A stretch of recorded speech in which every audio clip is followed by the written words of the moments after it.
आज हम world person with disabilities day मना रहे हैं। उसके उपलक्ष्य में हमारे पीजीआई के ईएनटी विभाग ने आज़ादी फ्रॉम डेफनेस के उपलक्ष्य में ये कार्यक्रम रखा था। इसमें ये बताया गया कि कोई भी कमी हो जिस्म में, उससे इंसान को काफ़ी मुश्किलें आती हैं। उन मुश्किलों को ही लड़ना एक जिंदगी है।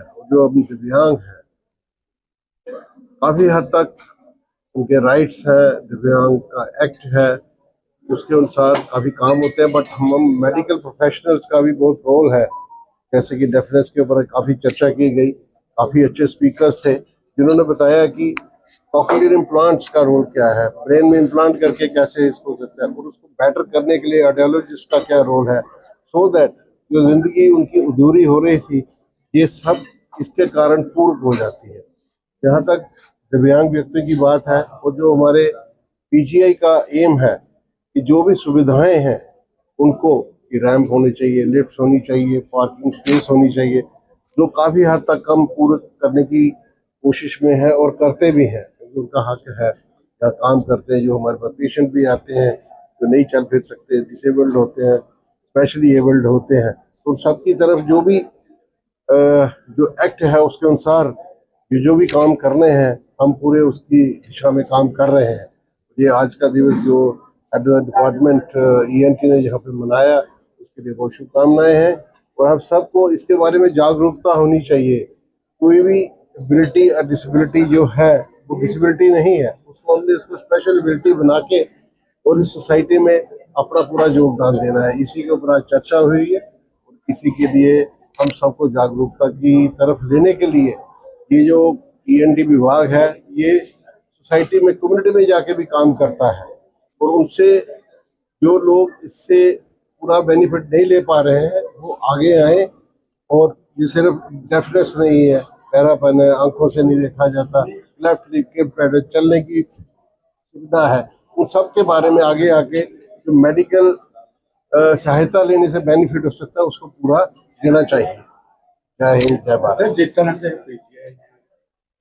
बात में कह लीजिए या बात में कह लीजिए, कान ना बढ़ना बचपन से देखा है, लेकिन पीजीआई में सब में अब वो विकलांग का जो कान के कारण आई है वो भी इस पे क्या कहना है?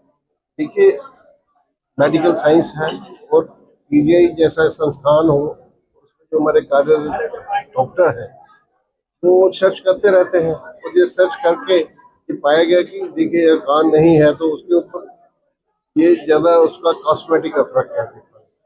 सुनने के लिए इम्प्लांट लगाते हैं, और उसको देखना भी अच्छा चाहिए। उसके लिए जो काम कर रहे हैं वो भी बहुत सराहनीय है। सर, लोगों को क्या आज लोगों को यही मैसेज है कि देखिए सहानुभूति तो रखनी चाहिए, but they are not disabled, they are specially abled. और उनकी आपने देखा होगा कहीं इतना अच्छा कार्य करते हैं। मैं अपने भी यहाँ पे जो काम करते हैं कर्मचारी जो किसी भी तरह से स्पेशली एबल्ड है, बहुत ही अच्छा काम करते हैं। उससे यही है कि उनको किसी प्रकार की हीन भावना नहीं होनी चाहिए, और हमें उनके साथ और उन्हें हमारे साथ कंधे से कंधा मिलाकर आगे बढ़ना है और देश को आगे लेके जाना है। आज सर जो सम्मानित किए गए आपके लोग का क्या योगदान? देखिए, जो जहाँ पे सम्मानित किए गई वेरियस एनजीओज थे वो किसी ना किसी फील्ड में, आज तो ये जो डेफनेस या बहरेपन पे काम करते हैं उनको सम्मानित किया गया, क्योंकि जागरूकता ही होती है तो लोग आगे आते हैं। और ये एनजीओज की सपोर्ट, देखिए मेडिकल प्रोफेशन का हम लोग को भी सहायता की जरूरत होती है। ये जो एनजीओज होती हैं हमारे साथ आके जुड़ के काम करती हैं, और कई बार जो चीजें हम नहीं देख पा रहे होते हमें आके बताती है, भाई यहाँ पे चलिए, यहाँ काम करिए, यहाँ सहायता की जरूरत है। तो उस तरह से आप आज इनको सम्मानित किया गया, ये भी एक बहुत अच्छा स्टेप जो ईएनटी विभाग ने। धन्यवाद। क्वेश्चन है आपका। तो हमारा डिपार्टमेंट जब से आया है, we were one of the earlier centres जहां हमने हेयरिंग रिहैबिलिटेशन के लिए सर्जरीज स्टार्ट की। तो डॉक्टर मेहरा के टाइम से doctor Panda during their journey, तो यहाँ स्टेपिडॉटमी शुरू हुई, टिम्पैनोप्लास्टीज, मरिंगोप्लास्टीज, किसी का पर्दा खराब है, किसी की हड्डी जाम है, तो वो केसेस पहले होते थे। फिर हमने कॉकलियर इम्प्लांट प्रोग्राम स्टार्ट किया। Doctor Panda was the first one जिन्होंने कॉकलियर इम्प्लांट किया था। एंड उसमें डॉक्टर मोहन कामेश्वरन सर चेन्नई से आए थे। एंड सर ने सर्जरी यहाँ पे की, और तब से लेके अब तक हमने 500 कॉकलियर इम्प्लांट कर लिए हैं पीजीआई में। एंड हमने रिसेंटली 20 इयर्स सेलिब्रेशन भी किया था। तो पहले क्या होता था कि जिन बच्चों को बॉर्न डेफ होते थे, मायने वो पैदा हुए और उनको सुनाई नहीं दिया, तो वो बच्चे जब बड़े होते हैं वो फिर डेफ एंड डम ही रह जाते हैं, वो नॉर्मल लाइफ में नहीं रहते। तो कॉकलियर इम्प्लांट एक ऐसी लाइफ चेंजिंग सर्जरी है जो बच्चों को नॉर्मल लाइफ में ला सकती है। तो ये वाला हमारा यहाँ स्टार्ट हुआ। फिर नियोनेटल स्क्रीनिंग स्टार्ट हुई हमारे यहाँ, जो भी हमारे डिपार्टमेंट ने स्टार्ट की। वो भी बहुत इम्पोर्टेंट है कि जितनी जल्दी पिकअप हो जाए ये डिसेबिलिटी और जितनी जल्दी इम्प्लांट कर दिया जाए, बच्चा उतना ही जल्दी नॉर्मल होता है, स्कूल जाता है, अपनी नॉर्मल एक्टिविटीज़ कर पाता है। हाँ जी।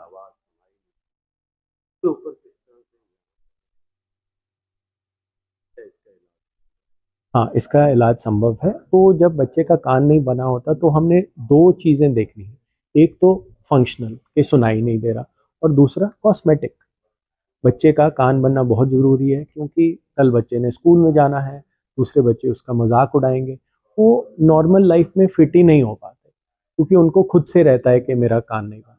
तो ये दोनों सर्जरीज़ यहाँ मैनेज होती हैं। जो कान बनता है वो हमारा प्लास्टिक सर्जरी डिपार्टमेंट है, वो वहाँ वो सर्जरी करते हैं जिससे कान बनाया जाता है। अब सुनाई का पार्ट अगर देखा जाए, अगर तो ये नर्व की प्रॉब्लम है या नस में या कॉक्लिया में प्रॉब्लम है, तो कॉक्लियर इम्प्लांट। अगर हड्डी नहीं अंदर बनी और हड्डी की प्रॉब्लम है, तो हमारे यहाँ और भी तरह के इम्प्लांट हैं जो रेगुलरली हम पीजीआई में कर रहे हैं। जैसे बोन ब्रिज हो गया और वाइब्रेंट साउंड ब्रिज हो गया, वो यहाँ लग जाते हैं और बच्चे की हेयरिंग नॉर्मल हो जाती है।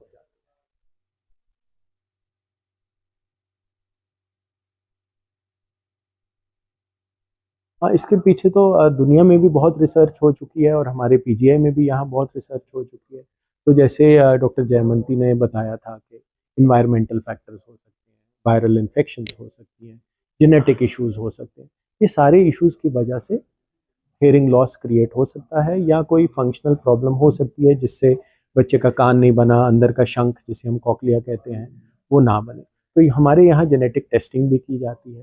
तो नॉर्मली अगर बच्चा आता है हमारे पास, हम पेरेंट्स को कहते हैं कि अगर ये आपका फर्स्ट चाइल्ड है और इसमें हेयरिंग लॉस आया है, आप अपनी पूरी जेनेटिक टेस्टिंग कराएं और जेनेटिक काउंसलिंग कराएं, सो दैट आपको पता हो कि जो नेक्स्ट बच्चा होना है उसमें कितना चांस है दैट ये प्रॉब्लम दोबारा आ सकती है। अब कॉक्लियर इम्प्लांट एक महंगी सर्जरी है, तो अगर एक बच्चे को कॉक्लियर इम्प्लांट पेरेंट्स ने इधर उधर से फंडिंग लेके लगवा दिया, दूसरा बच्चा भी अगर डेफ पैदा हो गया, तो it is a lot of financial burden on the family.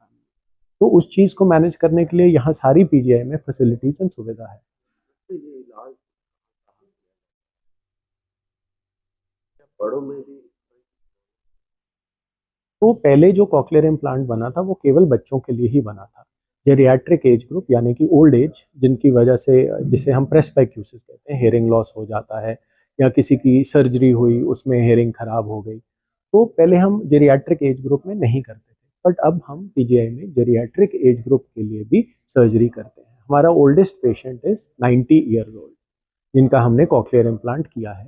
कि हमारा मानना है कि पहले तो कहते थे ठीक है जी आप ओल्ड हो गए, कोई बात नहीं, ऐसा होता है, ऐसा नहीं होना चाहिए। I think even till the last day of life the patient should be leading a normal life, और कोई हैंडीकैप नहीं होना चाहिए।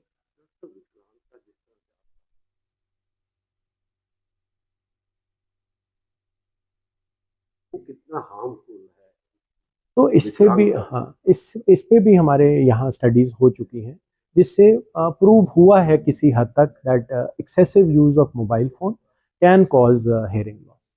तो हम पेशेंट्स को ये एडवाइस करते हैं कि मतलब अपने फ़ोन के साथ चिपक के अपनी ज़िंदगी नहीं काटनी, एंड ईयरफोन्स को कम वॉल्यूम पे यूज़ करना है, क्योंकि हमें पता है अगर हम हाई वॉल्यूम पे यूज़ करते हैं तो हेयरिंग लॉस आ सकता है। और कोई भी, जैसे लाउड धमाका होता है, पटाखा चलता है, उससे भी लोगों की सुनाई चली जाती है। लोग जो मशीनरी से काम करते हैं, हैवी मशीनरी, जहाँ मशीन बहुत आवाज़ कर रही है, उसमें भी सुनाई चली जाती है। तो ये लाउड हेडफोन्स लगा के लाउड म्यूजिक सुनना, ये सारी सेम चीज़ ही कॉज करते हैं। तो कई देखा गया है ना बंद हो जाता है, उसका ट्रीटमेंट है लोगों को कितनी जल्दी। तो जो आप शां की आवाज़ कर रहे हैं उसे मेडिकल टर्म में टेनाइटस कहते हैं। टेनाइटस के बहुत सारे कॉजेज़ हो सकते हैं। सिंपल चीज़ें like thyroid, diabetes, hypertension, stress, anxiety, depression, ये चीज़ें भी टेनाइटस कॉज कर सकती हैं। और अगर नर्व में कोई प्रॉब्लम आए, सुनाई कम हो जाती है किसी की, उसमें भी टेनाइटस आ जाता है। और मीनियर्स डिजीज़, ऑटोस्क्लेरोसिस, ये सारी कान की डिजीज़ हैं जिससे टेनाइटस आ जाता है। तो एडवाइस हमारी यही रहेगी that once you have this problem you should seek medical advice as soon as possible. और टेनाइटिस के लिए भी ट्रीटमेंट और मैनेजमेंट हमारे डिपार्टमेंट में होती है, ENT department along with the audiology department, जिसमें counselling, tinnitus retraining therapy, nerve stimulation for suppression of tinnitus, ये सारा कुछ किया जाता है। तो अगर जल्दी आएंगे, जो भी बीमारी जल्दी पकड़ी गई उसकी मैनेजमेंट ईजियर होती है वर्सेस कोई लास्ट स्टेज पे आता है उसकी हमेशा मैनेजमेंट मुश्किल है। तो आजकल ये भी देखा गया है कम हुआ अब डाल देना, थोड़ा साफ करना, सो वो कितना harmful. Self cleaning actually can be very harmful. आपका ये बहुत बहुत वैलिड क्वेश्चन है। हमारे पास बहुत पेशेंट आते हैं जिन्होंने कान में ईयरबड मार के pencil, pin, hair pin, pen का हिस्सा, उससे कान की इंजरी कर ली है। कई पेशेंट्स के तो पर्दे तक भी फट जाते हैं, तो उनको फिर पर्दा ठीक कराने की सर्जरी, जिसे मरिंगोप्लास्टी, टिम्पैनोप्लास्टी कहते हैं, वो करानी पड़ती है। तो जनरल पब्लिक को यही एडवाइस रहेगी that medical facilities in this city are one of the best in the country. अगर आपको कुछ भी दिक्कत लगती है, रादर देन सेल्फ मेडिकेटिंग और ट्रीटिंग इट एट होम, आप हमारे पास आएँ and you will be taken care of. अपने आप मेडिसिन कोई काम में नहीं डालते हैं, हाँ, लोग हाइड्रोजन पेरोक्साइड डाल लेते हैं, कुछ ना कुछ डाल लेते हैं, वो हम उसे कहेंगे कि नहीं। अब हमें पता नहीं, किसी का लेट से पर्दा ही फटा हो और आपने कोई ऐसी दवाई डाल दी जो मिड ईयर के अंदर चली गई, तो नुकसान कर सकती है, तो वो अवॉइड करें।